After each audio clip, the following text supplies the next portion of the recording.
សួស្តីអ្នកនាងខ្ញុំមានព័ត៌មានមួយទៀតទាក់ទងនឹងមន្ត្រីកោយអាមេរិកគាត់មានរបួសបញ្ហារបួសជើងណាគ្នាអញ្ចឹងនៅថ្ងៃទី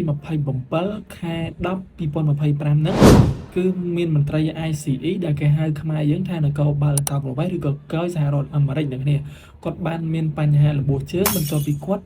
បានដេញចាប់ជនល្មើសអន្តោប្រវេសន៍ដែលគាត់រត់ហ្នឹងគឺជនល្មើសហ្នឹងគាត់រត់ទាំងជាប់ខ្នោះហ្នឹងអ្នកគ្នាអញ្ចឹងពេលដែលគាត់ដេញទៅគឺ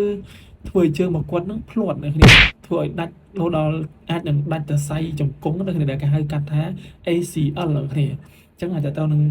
ជំងឺដាច់សរសៃហ្នឹងខ្ញុំអត់សូវច្បាស់ទេអ្នកអាចឆែកបន្ថែមបានហេតុការណ៍នេះកើតឡើងនៅទីក្រុង Virginia អ្នកគ្នារបស់រដ្ឋ California សហរដ្ឋអាមេរិកប៉ុន្តែតើពលរដ្ឋជាក់ស្ដែងថាមន្ត្រីហ្នឹងគាត់បែបណាហើយមិនហើយគឺគេអត់មានបញ្ជាក់ពី website ណាមួយទេខ្ញុំកំពុងតែឆែកមើលដែរគ្នាតែអត់ទាន់ឃើញចាំមើលពេលដែលឃើញចាំខ្ញុំប្រាប់អ្នកគ្នាបន្ថែមទៀតអញ្ចឹងណាអញ្ចឹងវីដេអូហ្នឹងមានតែប៉ុណ្ណឹងទេគាត់ចង់ចែកម្លែកអ្នកគ្នាអរគុណបាយបាយ